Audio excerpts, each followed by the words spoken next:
ആദ്യാന്തം നാടകീയത നിറഞ്ഞതായിരുന്നു ബിജു രാധാകൃഷ്ണനെയും കൊണ്ട് solar commission അംഗങ്ങളും പോലീസും കോയമ്പത്തൂരിലേക്ക് നടത്തിയ യാത്ര. കേരളത്തെ പിടിച്ചുകുലുക്കാൻ ശേഷിയുള്ള CD തേടിയുള്ള യാത്രയിൽ വൻ മാധ്യമപ്പട കൂടി അനുഗമിച്ചതോടെ ബിജു രാധാകൃഷ്ണനെ എത്തിച്ച കോയമ്പത്തൂരിലെ ശെൽവപുരം കോളനിയിൽ വൻ ജനാവലിയാണ് തടിച്ചുകൂടിയത്. ഇന്നലെ വൈകിട്ട് 3:45-ന് ബിജു രാധാകൃഷ്ണനെയും കൊണ്ട് സോളാർ കമ്മീഷൻ അംഗങ്ങളും പോലീസും CD തേടിയിറങ്ങിയപ്പോൾ മുതൽ തുടങ്ങിയ നാടകീയത അവസാനം CD ഇല്ലാതെ മടങ്ങുന്നതുവരെ തുടർന്നു.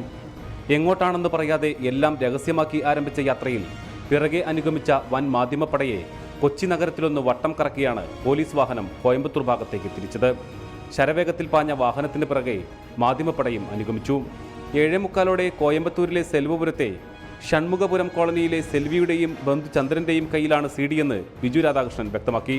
എന്നാൽ ഇവിടെ ഇവർ രണ്ടുപേരും ഉണ്ടായിരുന്നില്ല. ചന്ദ്രന്റെ അമ്മ മാത്രമാണ് ഉണ്ടായിരുന്നത്.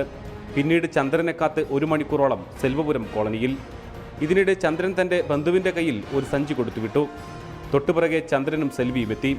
രാത്രി 9:20-ന് സോളാർ കമ്മീഷൻ അഭിഭാഷകൻ ചന്ദ്രന്റെ വീട്ടിലേക്ക് സഞ്ചി പരിശോധിക്കാനായി കയറി. 9:40-ന് ബിജു രാധാകൃഷ്ണന്റെ സാന്നിധ്യത്തിൽ ഇവ കൈമാറി. പക്ഷേ CDയും പെൻഡ്രൈവും ഒന്നും ഉണ്ടായിരുന്നില്ല. കവർ ഏൽപ്പിച്ചു. കവറിനുള്ളിൽ ഇപ്പൊ അവര് സാർ വന്ന് പരിശോധിച്ചപ്പോൾ കവറിന്റെ അകത്ത് ഒന്നുമേ ഇല്ല. CD കാസറ്റും ഇല്ല, പെൻഡ്രൈവറും ഇല്ല, ഒന്നുമില്ല. അവന്റെ കുറെ സർട്ടിഫിക്കറ്റ് മറ്റേ ഉള്ളായിരുന്നു. ബിജു രാധാകൃഷ്ണൻ ബന്ധുവാണെന്നും 2.5 വർഷം മുമ്പാണ് ഇത് തന്നതെന്നും സെൽവി പറഞ്ഞു. 2 പ്രാവശ്യം 2.5 വർഷത്തിന് മുമ്പ്. വേറെ ഒരു ബന്ധവുമില്ല. എന്റെ റിലേഷൻ എന്ന് പറയാൻ എന്റെ കുഞ്ഞമ്മയുടെ മകനാണ് അവൻ. അതെ. ഇതോടെ ഒരു പകൽ മുഴുവൻ നീണ്ടുനിന്ന നാടകീയതയ്ക്കൊടുവിൽ 10:20-ന് CDയും പെൻഡ്രൈവും കിട്ടാതെ കമ്മീഷനും പോലീസും കൊച്ചിയിലേക്ക് മടങ്ങി.